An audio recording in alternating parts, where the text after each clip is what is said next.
Hello, everyone, and a warm welcome to Power Platform and AI User Group podcast.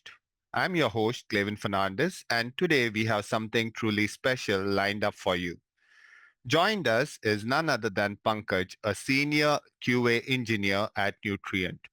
In this episode, we will be deep diving into the world of quality assurance, exploring Pankaj's inspiring journey, the challenges, his innovations in QA, and of course, some of the best tips and tricks that will help you elevate your testing games. Whether you're a developer, tester, or passionate about building solutions, the conversation is packed with insights you don't want to miss. So sit back, relax, and let's get started. Before we get started, Pankaj, can you introduce yourself? Hello. Um, Thank you for inviting me, Clevin. My name is Pankaj. I'm a senior QA engineer in working in a nutrient. I'm based in the Netherlands, and yeah, that's it about me. Perfect, perfect. So that being said, how did you get into QA? Was it a planned thing or did you stumble upon it? So we wanted to understand a little bit about your journey towards QA or quality assurance. That's a really good question. Initially, I have never thought of uh, getting into QA. When I actually started my career, I was a support engineer in Infosys. Then, over the period of time, I actually found myself interested in uh, breaking the product, making sure the quality of the product. Eventually, then from the support, I transitioned to QA, and then now it's more than 10 years I'm here in QA, and I think that's perfectly fit to my curiosity and the attention to details I have in terms of the application and the user perspective, I would say. Perfect. So one thing that if you're not still confused on what you want to take up, do you want to get into QA or do you want to get into development? There's one thing that is very important that Pankaj said, being curious. If you're curious, you are the right fit for the QA. That's something that I have learned.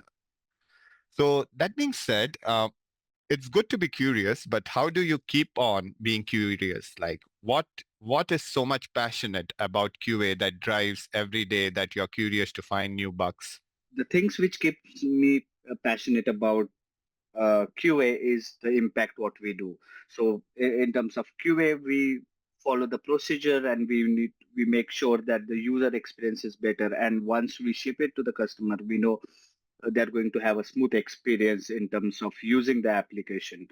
And also in terms of QA, there is not very specific thing to be focused on. There are a lot of challenges we keep on coming in terms of tools, technology, new application, and every time we get something new to learn, and that really passionate me to do my work better. Perfect. So one thing that I understand with this as well. So it's not about the product, it's about the user experience. For a QA engineer, the most important is the customer. Getting the right product to the customer is very important. So if you're passionate about delivering the quality product, then QA might be just the role for you. So that being said, you spoke about some new tools, right? And methodologies. So you have to keep yourself updated. And every day you told that it could be a new challenge. So I'm curious right now, what does the day of a QA engineer look like? I typically everything like from the documentation point of view, from the strategies, test strategies, collaborating with developer, understanding the future, running test cases, analyzing some automation script what we already have, and also helping juniors planning how the test coverage, how we are going to test. This all involves my day-to-day activities. Interesting. You said you're working with developers, and recently we have seen much more about DevSec, or you can say developer operations, security operations, agile methodologies all coming in. Does it also apply to QA? Is Yes, it definitely. In terms of DevOps and agile methodology, it does because earlier when we used to have waterfall model where like we used to test it once it is actually developed and everything, every phase is done. But now since we are dealing with the DevOps and uh, Agile methodology, we need to work very closely with the developers, and which involves and which also involves QA in the initial planning stage, like while requirement gathering. That's also very important part, because before we actually start building, we have the test scenarios and the user perspective into it, so that we can avoid the future bugs, and which actually fasten the overall process. The agile ways, sometimes it's very difficult to collaborate with a lot of people, because usually in the team there are like one or two QA guys and a developer and other stakeholders. Sometimes it is difficult, but I think daily calls and um, the discussions what we have, which really helps. Perfect. So that being said, there have been many misconceptions about QAs, right? That QA just have to find the bugs, but you already cleared a bit in your previous question, saying that you need to go ahead and focus on bugs. Yes, you need to focus on the customer aspect. But what else as a QA engineer, or what skill set should one focus right now when it comes to QA? Yeah, I completely agree on you, Clevin. Um, Finding bug is not the only thing QA does. There are a lot of different things in terms of planning. QA is basically a advocate for quality throughout the life cycle, not just the software. I would also say, like in terms of documentation as well, we sometimes find some mistakes or some steps missing or something like that. That also comes in the quality. It's not just a bug, but also make sure that when we ship the product, it is perfect. It is like the customer uh, don't really have to worry um, about the documentation or any problem they probably arise. Perfect. So as a QA engineer, you also go ahead and play a part as a technical writer. That's what I understand, because QA is the person who first adopts the product before the customer, and that feedback is actually translated into documentation, which actually helps maybe the technical writers to improve their documentation. So that makes a lot of sense. I think the QA are the first people who try the product and give feedback. So the user education also starts from the QA, the end user education, and then it has been translated to the end customer. So that's interesting. So QA, in fact, plays a very vital role, although they are hidden behind the scene.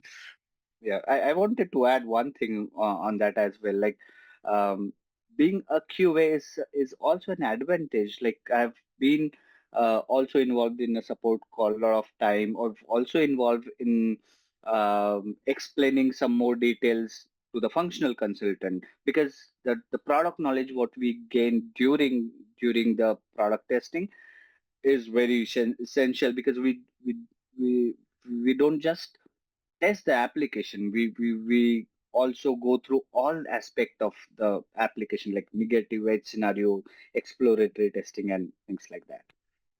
That's actually a very important point. I have one question which I always Mhm, stumble across. So there are mhm, multiple sections in QA, right? Maybe you mhm, do UI testing, maybe you do API testing, maybe you do some other kind of testing. Can you mhm. recommend some tools with reference to the technology that, you know, if I'm doing API testing, I use maybe this kind of tool to start with. If I do UI based testing, this kind of tool, etc., etc. Yeah, it completely depends on what type of application. That's really, I would like to say, because I've been using a lot of different application, and I've used a different tool for different one. So I cannot say that certain tool works perfectly for all the application. There is always that thin line we need to make sure, we need to explore and decide it. But as per my experience, I've been working with Selenium, but now I've shifting to the Playwright, which is really good for the UI automation. So I would definitely recommend Playwright for the UI automation. In terms of API testing, again, I used to use Postman for API automation testing with Newman integration in the CI/CD. But now again, I'm shifting to Playwright. The reason behind it, I already have UI test in Playwright, and adding API testing there makes sense because you have your test in one tool rather than using different tool. But I would again say Postman is also good, but if you wanted to explore it, the Playwright is also good tool if you wanted to do API testing.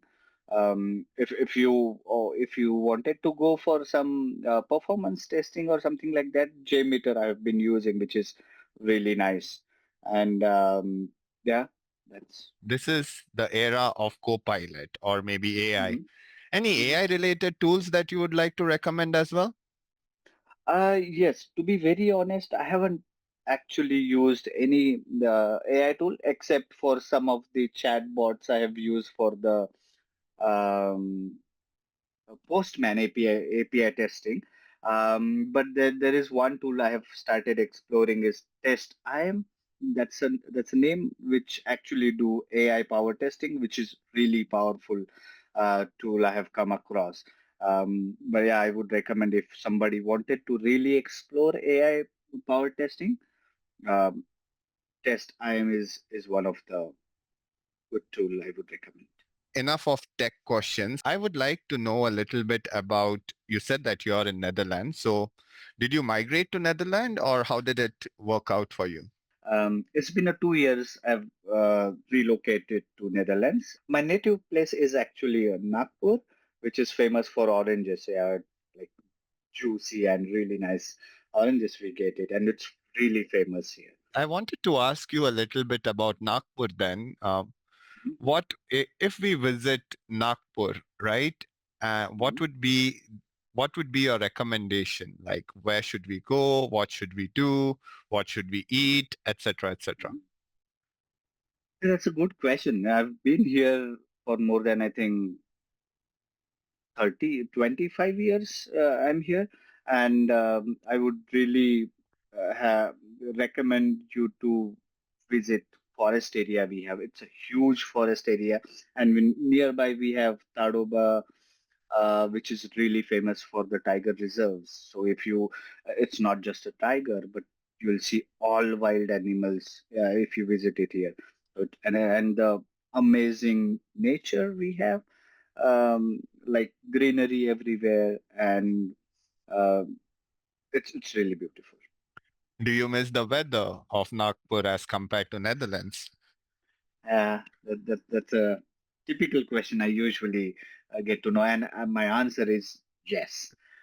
The Yeah, weather here is like weather is the only thing I always feel bad of moving. Like, yeah, that's so true. That's so true. We cannot complain about Indian weathers. It's yeah, always bright and sunny. yeah. That being said, before we wrap up, any quick tips for our newbies out here who want to get into QA? Yeah, so the first thing first, I would say the basics are very important. Um, QA, I have been seeing a lot of QAs more focused on automation, learning new tool, AI driven tools. I would say that's really good. If you're curious, you wanted to learn new thing, which is great. But the basic methodology, what we have for the testing, that is very important. And then the later part comes in like exploring some other tools and things like that. Perfect. So it was nice talking to you, Pankaj. Thank you for sharing the knowledge with our audience.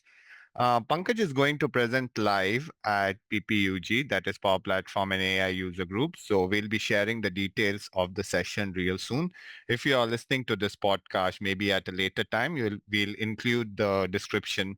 We'll include the link to the recorded video as well. So you can find it. And finally, thank you once again and bye. Thank you so much. Bye bye.